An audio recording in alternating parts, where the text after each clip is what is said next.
अगले ही दिन हमारी हीरोइन सेर्सिया एम्बलम और इनोक ग्रे उन दोनों की लड़ाई की खबर वो तो अखबार में छप चुकी थी। लेकिन तब उसका डैड वो उस खबर को पढ़ते हुए कहता है, अच्छा ये तो तुम्हारा हाई सोसाइटी में अच्छा डेब्यू था लेडी सेर्सिया।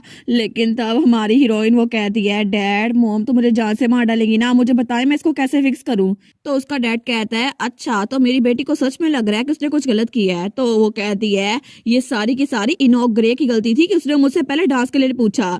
तो उसका फादर कहता है, इसका मतलब है तुमने कुछ भी नहीं सीखा है ना, अगर ऐसे ही रहा ना तो मेलरीसिया तो जरूर तुम्हें जान से मार डालेगी। वो कहती है, फिर मैं क्या करूं, क्या मैं मोम की आने से पहले हाथ खड़े करके खड़ी हो जाऊं।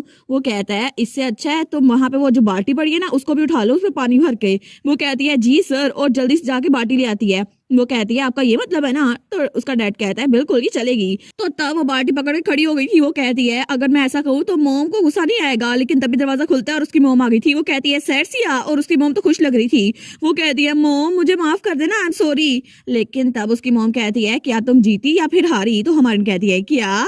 तो उसकी मोम कहती है, मैंने सुना था कि तुमने इनोक के साथ फाइट की है, क्या तुम जीती या वो जीता था। वो कहती है, वेल ये तो ड्रॉ मैच है ना, इसी वजह से, लेकिन क्या आप गुस्सा नहीं है। तो उसकी मोम कहती है, मैं गुस्सा, लेकिन मैं गुस्सा क्यों होंगी, मैंने तुम्हें भेजा इसलिए था वहां पर ताकि तुम उसके साथ फाइट करो। डांस के दरमियान तुम लोग का फाइट करना ये तो नॉर्मल सी बात है ना। तो हमारे तो सोच दिया है, डैड आपने मुझे बेवकूफ बनाया, आखिर आप मुझे सीधी बात क्यों नहीं बता सकते थे। इनको पता था कि मोम ऐसा कुछ कहने वाली है। लेकिन तब उसका डैड कहता है, मेल हम यहाँ बैठ के बात क्यों ना करते। तो उसकी मोम कहती है, हाँ हाँ बिल्कुल। लेकिन थोड़ी देर बाद वो लोग उस टेबल पे बैठ गए थे। तो उसकी मोम कहती है, अच्छा मुझे बताओ ना कैसा रहा।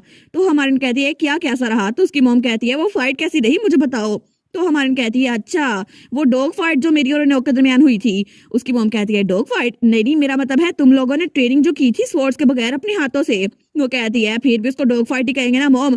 तो उसकी मोम उसके गाल खींचने लग जाती है। वो कहती है, जरा अपनी जुबान संभाल के बात किया करो, तुम लोग लड़ाई नहीं कह सकते, इसको डॉग फाइट कह रहे हो। वो कहती है, अच्छा अच्छा मोम छोड़ दे। तो तब उसकी मोम कहती है, मुझे लगा था सेर्सिया तुम्हें रियलाइज हो गया होगा क्योंकि तुमने उसके साथ अपने हाथों से लड़ाई की है, तलवारों के साथ नहीं। तो हमारी सोचती है, क्या। वो सोचती है, अरे हाँ अभी मोम कह रही है, तो जब मैं इनोक के साथ लड़ाई कर रही थी तो उसकी फिजिक वो किसी और लेवल पर थी, और जब मैं उसके साथ डांस भी कर रही थी ना तब भी मुझे पता चला कि वो मुझसे ज्यादा लंबा है और उसके हाथ मुझसे ज्यादा बड़े हैं। लेकिन शायद लड़के थोड़ी जल्दी बड़े हो जाते हैं ना, और उनमें स्ट्रेंथ ज्यादा होती है इसी वजह से। फिर भी जब मैंने उसको मुक्का मारा था ना तो तब वो थोड़ा सा ही पीछे हुआ था और मैंने अपनी फुल स्ट्रेंथ का इस्तेमाल किया भी नहीं था। लेकिन अगर मैं किसी और तरीके से उसे मुक्का मारती तो तब शायद वो ज्यादा नीचे गिरता। तो तब अपने हाथों को देखती है और तब वो सोचती है, मे बी ये हम दोनों की फिजिक का फर्क है ना। तो तब अपनी मुट्ठी बंद करते हुए सोचती है, मुझे लगता है कि मुझे पता चल गया है कि इनोक को कैसे हराना है। तो तब अपनी मॉम से कहती है, मुझे लगता है कि मैं एक्सेप्ट कर सकती हूँ कि वो और मैं बिल्कुल डिफरेंट है, लेकिन मैं अभी तक एक्सेप्ट कर नहीं पाई थी। मैं हमेशा सोचती रहती थी कि हमेशा वो तलवारबाजी में अच्छा है, लेकिन मुझे पता नहीं चला था कि उसकी फिजिक वो थोड़ी सी अलग है मुझसे। फिर भी अब मुझे पता चल गया उसको कैसे हराना है। मुझे बस ट्रेनिंग करनी होगी और ट्रेनिंग का तरीका थोड़ा चेंज करना होगा। मैं समझ गई मॉम। तो तब वो कहती है, सच में अब मैं उसको हरा सकती हूँ, मेरे पास फिर से कोई मोटिवेशन आ गई है। तो तब वो कहती है, ये स्ट्रेंथ की बात नहीं थी है ना मॉम, मुझे हम दोनों का डिफरेंस पता चल गया है और अब एक और तरीका है। तो मैं अब जाके दोबारा से उस तलवार को उठाऊंगी जिसको मैंने नीचे रख दिया था। लेकिन मुझे यकीन नहीं होता, मैं उस तलवार पे चिल्लाती रहती थी कि मुझे इनोक की तरह बनना है, लेकिन अब मैं जाके तलवार से माफी मांगूंगी। तो तब वो कहती है, मॉम क्या मैं जाकर ट्रेनिंग कर सकती हूँ। तो उसकी मॉम कहती है, बिल्कुल तुम जाओ। तो तब उसका डैड भी कहता है, हमने तुम्हारे लिए एक नाइट अरेंज किया है जो तुम्हारे साथ ट्रेनिंग करेगा।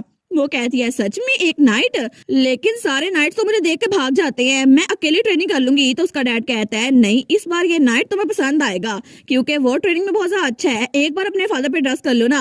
वो सोचती है, क्या सच में एक ऐसा नाइट जो मेरे साथ सच में ट्रेनिंग करेगा, लेकिन पता नहीं कौन सा होगा। तो वो जाते हुए कहती है, ठीक है मैं जाके चेक करती हूँ। वो सोचती है, पता नहीं मेरा टीचर इस बार कौन होने वाला है। लेकिन जैसे वो ट्रेनिंग ग्राउंड का दरवाजा खोलती है ना तो तभी वहां पर एक नाइट खड़ा हुआ था जिसके रेड बाल थे। वो कहती है, क्या कहीं ये मेरे ग्रैंडफादर तो नहीं। लेकिन तभी उसका ग्रैंडफादर वो मुंह पीछे करते हुए कहता है, तो फाइनली सेर्सिया एम्बलम क्या तुम मुझसे सीखने के लिए तैयार हो। और तब उसके ग्रैंडपा ने उसकी ट्रेनिंग शुरू करवा दी थी जो कि खुद एक बहुत टैलेंटेड नाइट थे। और तब हमें कुछ हफ्तों बाद का सीन दिखा रहता है और एम्बलम स्टेट, तब उसका ग्रैंडफादर वो कमरे में आता है जहाँ पे उसकी मॉम और उसके डैड बैठे हुए थे। तो तब हमारी हीरोइन की मॉम कहती है, सर कहाँ पर है। तो उसका ग्रैंडफादर कहता है, वो तो अब बिल्कुल क्रैश डाउन हो चुकी है, बहुत ज्यादा ट्रेनिंग करवाई है मैंने उससे। तो उसकी मॉम कहती है, मुझे अच्छा लगा कि आप वापस आ गए डैड, लेकिन आप सेर्सिया के लिए वापस आए हैं है ना।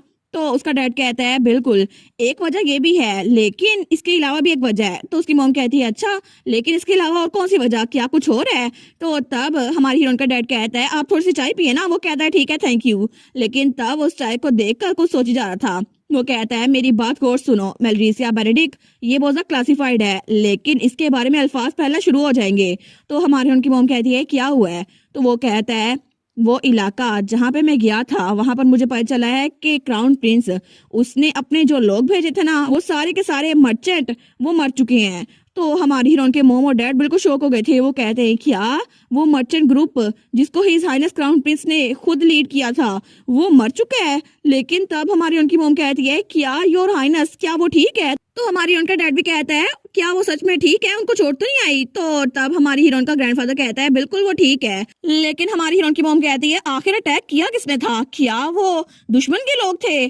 तो हमारी साइड से अगर ग्रैंडपा कहता है वो लोग इंसान नहीं थे, असल में वो लोग मॉन्स्टर्स थे जिन्होंने उन पर हमला किया था और वो कोई एक दो मॉन्स्टर नहीं थे, वो उनकी हजारों की तादाद में थे। तो हमारी उनकी मॉम कहती है कि यार लेकिन इतना लार्ज नंबर मॉन्स्टर्स के आए कहाँ से थे? तो ड्यूक कहता है वो माउंटेन वो तो बैरन कोटिस की टेरिटरी में आती है लेकिन वहां पर क्रिटन से 2 हफ्ते का सफर होता है जो कि क्रिटन से बहुत ज्यादा दूर है। इसी वजह से रेयान कंपनी वो अकेली मर्चेंट ग्रुप नहीं था जिसको मॉन्स्टर्स ने मारा है, उसके अलावा बहुत सारे लोग वहां पे मरे हैं।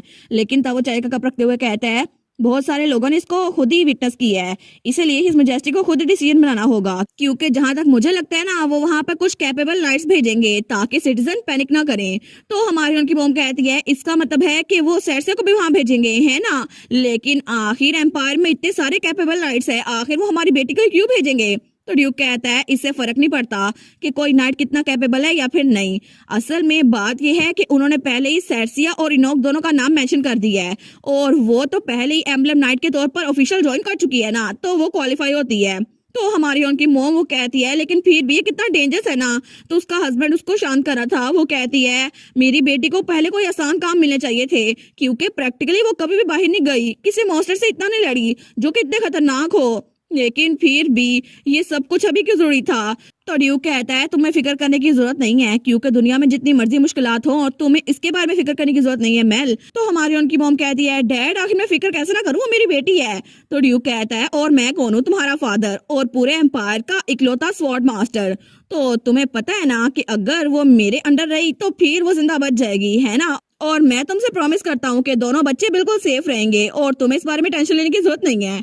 और तब हमें कुछ दिनों बाद एम्पीरियल पैलेस का सीन दिखाया जाता है जो कि चमक रहा था, लेकिन तभी वहां पे हमारी हीरोइन और इनोक दोनों जा रहे थे। हमारी उन कहती है वाह ये एम्पीरियल पैलेस है। तो इनोक कहता है ऐसे एक्ट ना करो जैसे तुम पहली बार किसी पैलेस को देख रही हो। वो कहती है क्या मतलब, मैं तो पहली बार यहाँ पर आई हूँ ना, लेकिन तुम तो रोजाना यहाँ पर आती हो क्योंकि क्राउन प्रिंस के इकलौते दोस्त हो, लेकिन मैं क्या ही करूँ। तो तब वो कहता है अच्छा तुम जेलस हो रही हो। तो हमारे उनको तो गुस्सा आ रहा था। वो कहती है मैं और तुमसे जेलस होंगी, तो वो उसकी गर्दन ही पकड़ लेती है। वो कहता है मुझे जाने दो, लेकिन तभी वहां पर कोई आता है। वो कहता है ग्रीटिंग्स लेडी सेर्सी एम्बलम और लॉर्ड इनोक ग्रे। तो हमारी इनोक को छोड़ देती है। वो कहती है जी। तो तब वो सोचती है एक मिनट ये तो हेड बट दे रहे ना। तो इनोक और वो दोनों वहां पर देखते हैं तो दोनों उसके सामने झुकते हैं, उसको हेलो बोलते हैं। वो कहता है प्लीज यहाँ पर आए, हिज हाइनेस क्राउन प्रिंस अंदर है और हिज मैजेस्टी भी थोड़ी देर में पहुंच जाएंगे। तो तब हमारी हीरोइन वो इनोक के पीछे जा रही थी। तो हमारी उन सोचती है मैंने सुना था कि हेड बटलर बहुत ज्यादा पावरफुल होते हैं इंपीरियल पैलेस में, ये तो सच में बहुत ज्यादा इंप्रेसिव लग रहे हैं मुझे। तो हेड बटलर जाते हुए इसको देखकर स्माइल कर रहा था, लेकिन तभी इनोक दरवाजा खोलता है और वो दोनों कमरे में आते हैं। तो हमारी उन कहती है वाओ ये कमरा कितना ग्लैमरस और ब्यूटीफुल है ना, लेकिन आखिर हिज हाइनेस क्राउन प्रिंस है कहाँ पर? तो तभी उसे आवाज आती है मैं यहाँ पर हूँ। वो कहती है कि यार योर हाइनेस, लेकिन वहां पे क्राउन प्रिंस वो तो दीवार की तरफ मुंह करके बैठा हुआ था जमीन पर। वो कहती है योर हाइनेस आप ऐसा क्यों कर रहे हैं? वो तो बड़ी परेशान हो गई थी। वो कहती है आप ठीक तो है ना? तो क्राउन प्रिंस कहता है बहुत सालों बाद मिले लेडी सेर्सिया, लेकिन मुझे माफ कीजिएगा मेरी रूडनेस के लिए, मेरे जैसा ट्रैश यहाँ पे बिलोंग करता है। वो कहती है क्या क्या मतलब? तो वो इनोक कहती है ओए इनोक इसका मतलब क्या है मुझे बताओ ना। तो इनोक कहता है मैं कैसे बताऊं। वो चिल्ला कहती है तुम उसके साथ क्लोज हो ना इसलिए। लेकिन तभी दरवाजा खुलता है और वहां पे एम्परर आता है। वो कहता है लेडी सेर्सिया एम्बलम आप तो सच में अपनी मॉम मेलरीसिया एम्बलम की तरह ही दिखती हैं और मैं तो आपकी आवाज इतनी दूर से भी सुन सकता था। लेकिन तभी वो कहती है एम्परर योर मैजेस्टी। तो दोनों सीधे हो गए थे। वो दोनों उसके सामने ग्रीट करते हैं। वो कहते हैं हम आपको ग्रीट करते हैं योर मैजेस्टी। वो कहता है ठीक है अब आके यहाँ बैठ जाओ, हम लोग बात करते हैं, तुम लोग खड़े क्यों हो? लेकिन तभी हमारी उन कहती है वेल क्राउन प्रिंस वो तो तो एम्पर कहता है क्राउन प्रिंस के बारे में क्या? तो हमारन कहती है वो तो पता नहीं किस चीज के बारे में अपसेट लग रहे हैं, लेकिन तभी क्राउन प्रिंस उसके कंधे पे हाथ रखता है और कहता है मैं ठीक हूँ लेडी सेर्सिया। और वो तो बिल्कुल ठीक हो कि उसके पास आ गया था, लेकिन उसकी आंखों के नीचे अभी भी डार्क सर्कल थे। वो कहता है क्या आप पहुंच गए फादर? तो हमारी हीरोइन तो इनोक के कंधे पे थप्पड़ मारी जा रही थी। वो कहती है ये थोड़ी देर पहले तो रो रहा था ना, अभी इतनी अचानक से आराम से कैसे उठ के आ गया? तो इनोक कहता है ओए मुझे क्यों मारी जा रही हो? लेकिन तब एम्पर कहता है तुम लोग यहाँ आके बैठ क्यों जाते, वहां पे खड़े क्यों हो? तो हमारी उन कहती है ठीक है हम आके बैठ जाते हैं, लेकिन वो सोचती है आखिर क्राउन प्रिंस का एटीट्यूड हिज मैजेस्टी के आते ही बदल कैसे गया? और मुझे नहीं लगता मैंने ये इमेजिन किया था, इनकी आंखों के नीचे ऐसा लगता है कि अभी ये रो के आए हैं, लेकिन क्यों? तो तब एम्पर बात शुरू करते हुए कहता है मैंने तुम लोग को यहाँ पर बुलाया है क्योंकि मेरे पास तुम लोग के लिए एक रिक्वेस्ट है। और तुम लोगों ने मॉन्स्टर्स के बारे में सुना होगा ना, जो कि माउंटेन रेंज में नजर आ रहे हैं? दोनों कहते हैं जी हमने सुना है। तो हमारे सोचती है ऑफ कोर्स इसके बारे में किसने नहीं सुना होगा, न्यूज़पेपर में ये फ्रंट पेज पे खबर छपी थी। लेकिन तब एम्पर कहता है वहां पे मॉन्स्टर्स बहुत ही ज्यादा बढ़ रहे हैं और ये बहुत बड़ा मसला है। इसी वजह से बहुत सारी टेरिटरी से हमें रिक्वेस्ट मिली है कि हम वहां पर एम्पेरियल नाइट्स को भेजें, लेकिन जितने सारे मॉन्स्टर आ रहे हैं ना, उसकी वजह से हमें हर एक टेरिटरी में मुख्तलिफ लोकेशंस पर बहुत सारे नाइट्स को भेजना होगा। तो मैं सोच रहा था कि तुम दोनों जो कि टैलेंटेड इंडिविजुअल्स हो, जो कि बहुत ज्यादा मशहूर नाइट ऑर्डर में से हो, क्या तुम लोग आगे बढ़ोगे इस क्राइसिस में? तो हमान कहती है योर मैजेस्टी इसका क्या मतलब हुआ? तो एम्परर वो स्माइल करते हुए कहता है मेरा कहने का मतलब है कि क्या तुम लोग उस माउंटेन रेंज में जाकर मॉन्स्टर को सब्जुगेट कर सकते हो? और ऑफ कोर्स तुम लोग को ये करना होगा क्योंकि तुम लोग को अपने मिशन लीडर को स्कॉट भी करना होगा। तो हमारी कहती है क्या हम लोग? लेकिन हम लीडर को स्कॉट कैसे कर सकते हैं इतने इंपॉर्टेंट मिशन में? आपको पता है ना हमारा प्रैक्टिकल एक्सपीरियंस बिल्कुल भी नहीं है। लेकिन इनोक वो कहता है आखिर आप किसको मिशन लीडर बनाने वाले हैं योर मैजेस्टी? तो एम्पर कहता है वेल ये क्राइसिस और अपॉर्चुनिटी एक साथ ही है, तो लोग इंतजार कर रहे हैं कि कोई वहां पर आए और उनकी हिफाजत करे। इसलिए मैं चाहता हूं कि इस मौके का फायदा उठाकर क्राउन प्रिंस को वहां पर भेजूं ताकि तुम लोग उसकी हिफाजत करो और इस तरह मॉन्स्टर को भी हरा दो, लेकिन इस तरह क्राउन प्रिंस उसको लोग की सिंपैथी मिले। लेकिन हमारी सोचती है क्या ये चाहते हैं क्राउन प्रिंस को वहां भेजे जो कि स्वॉर्डमैनशिप पे बिल्कुल भी अच्छा नहीं है, और ये इसको तो लोग कत्ल करने के मंसूबे बनाते रहते हैं, लेकिन सच में पर सोच क्या रहा है? तो इनोक भी सोचता है आखिर ये हमारे साथ इतनी डेंजरस जगह पर जहाँ पे बहुत सारे मॉन्स्टर्स हैं क्राउन प्रिंस को क्यों भेज रहे हैं? हम लोग तो फिर भी किसी ना किसी तरह बच जाएंगे, लेकिन उनको वहाँ इतने खतरनाक इलाके में भेजने का मतलब सीधा सीधा ये नहीं है कि वो चाहते हैं क्राउन प्रिंस मर जाए। और क्राउन प्रिंस वहाँ बिल्कुल खामोश बैठा हुआ था, लेकिन उसके भी हाथ कांप रहे थे क्योंकि वो खुद वहाँ पे जाना नहीं चाहता था, लेकिन अपने फादर के सामने वो कुछ बोल नहीं सकता था।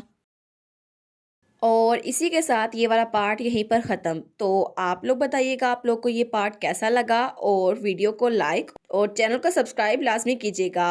बाकी वीडियोस का लिंक भी स्क्रीन पर नज़र आ रहा होगा, तो काइंडली उनको भी चेकआउट कर ले। और thank you so much for watching my videos. Stay safe, bye bye.